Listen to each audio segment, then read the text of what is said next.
Welcome back. It's Wednesday, which means it's time for KETK Gives Back, keeping Texans safe and giving them a warm meal when they need it the most. That's why today we are recognizing the Texas Baptist men. KETK Today anchor Isaac Ramirez joins us this morning. Isaac, what a great group of volunteers. Oh, definitely, Cynthia. Especially grateful during a week like this one where we're about to get slammed by Hurricane Laura. Joining us now is Rand Jenkins with the Texas Baptist men. Good morning, Rand. How are you doing this morning? Good morning. I'm doing great. How are y'all? Doing fantastic. How proud are you and thankful are you of all the volunteers you have with the Texas Baptist men? Amazingly so. Abundantly appreciative of the volunteers. They're amazing people. They do things that they wouldn't do if they were getting paid. It's dirty work. It's hot work. Some of these are retired individuals. Some of these are midlife or college age. And all of them are just thrilled to be out there doing this, sharing the hope and love that they have. You guys have volunteers all throughout the state. I know here in East Texas, I interviewed one from Lindale just the other day. Tell me, what are you guys doing right now just to be on standby with Hurricane Laura, especially here in the parts that are about to be affected, East Texas and Southeast Texas?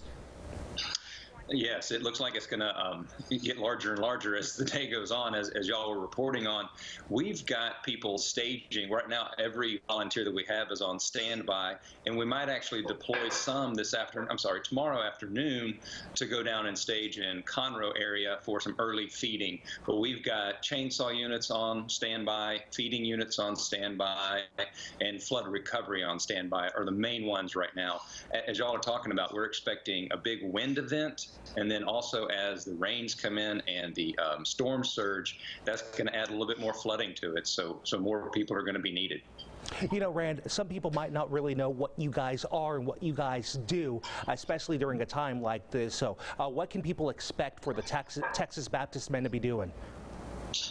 A lot of what we do is we go into a neighborhood and provide help, hope, and healing. And that comes in forms of if there are trees laying across your house, we have chainsaw units that have gone through hours, days and days of training and have done this. And so when, if I have a chainsaw and I go outside and cut a tree, it doesn't matter that much.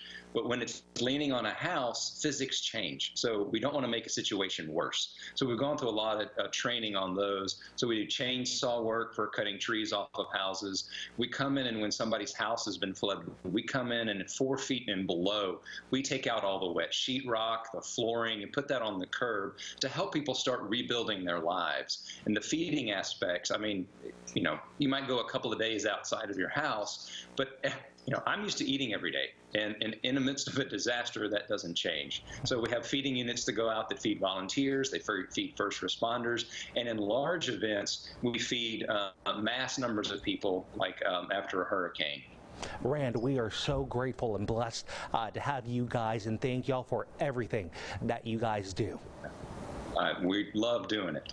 All righty. Thank you very much, Rand. Again, that was the Texas Baptist men. We're going to put their contact information if you would like to volunteer or donate some money. This is KETK Gives Back, where we recognize our East Texas first responders. And this is, of course, made possible by Peters Chevrolet. Peters will be making a $5,000 donation this year to one of the departments or organizations that we have highlighted so far.